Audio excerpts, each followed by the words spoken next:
everyone, so my name is Kate Allgood and I'm the owner of Quantum Performance, a high-performance coaching firm that specializes in the mental training of athletes, both youth and elite level alike.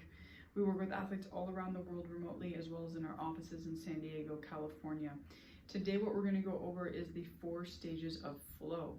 So a lot of people don't understand that a state of flow, also known as the zone in the world of athletics, actually has 4 stages, and one myth is also that flow always feels flowy. And so understanding these 4 stages is really going to help you be able to tap into this state of flow more effectively and more consistently. And obviously the greater information we have, the more we understand something, the easier it is for us to be able to actually use that skill set. And flow is obviously that's something we want to be able to drop into, but we got to understand it to be able to really utilize it to its full potential.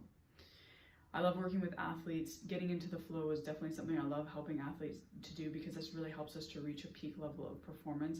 But it's also something that people need to understand, that everything that you do outside of the performance arena impacts what you do within that performance arena.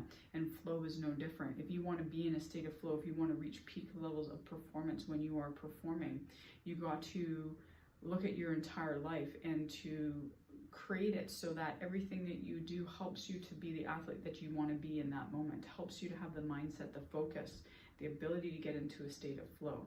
And flow in the 4 stages is no different, because stage number 1 of flow is struggle. And so this is one of the things that people don't understand, that before we can actually get into a state of flow, we have to struggle. We have to overload ourselves. We have to almost overload our brain with a bunch of information. And it's not going to feel very flow-like. It's going to feel kind of, as the title is, it's like a struggle. And so obviously in the world of athletics, this might be, in summertime or an off season, you're really training yourself physically, right? So you can have the demand that you need when you need it during the season. So that's one example, is that you really we go through a phase of struggle, of pushing ourselves, of overloading our brain with information. It'd be the same as when you're in school, right? You sit there and the teachers and everything overloads your brain with a bunch of information. It doesn't feel great. We struggle. It doesn't always feel super positive, or like we're performing at a high level, but it's definitely one of the first aspects of flow. So that's the first one. Second part is release. And this is kind of basically take your mind off of it.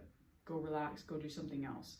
And I think we've all had this experience where we're looking at something, we're trying to solve a problem, we're trying to figure something out, and we just can't as we're staring at it. And then as soon as we kind of walk away, take our mind off of it, have a shower, go for a walk, whatever it is that we do, and then all of a sudden the information or the decision that we want or need, the information we need, comes to us out of the blue. So this is a part of flow too, is you gotta do the struggle, overload the brain, but then you got to release it. You got to kind of take your mind away from it. And so for an athlete, this is important, as I work with a lot of athletes where leading up to their competition, you want to release. You don't want to overthink about your performance.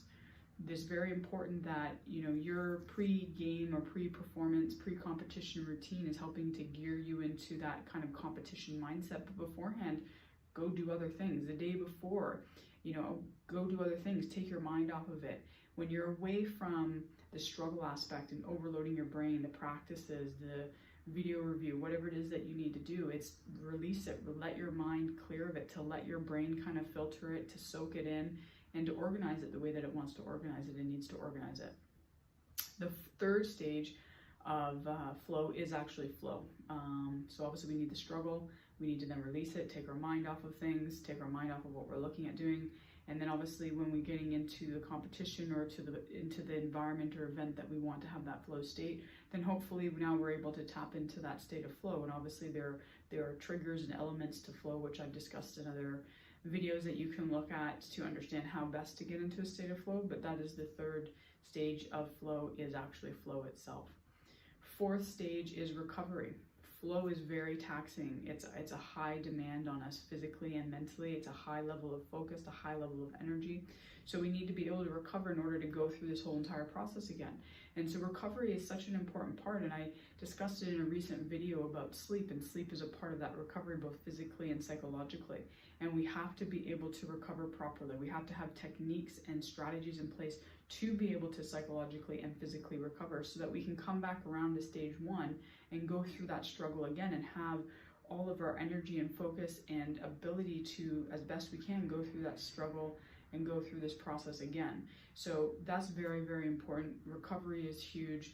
Some people don't really see it as a part of the equation, but recovery is a part of that ability to get to a peak level of performance. So really make sure that you recover. So there are the 4 stages of flow: struggle, release, flow, recover. See you guys in the next video.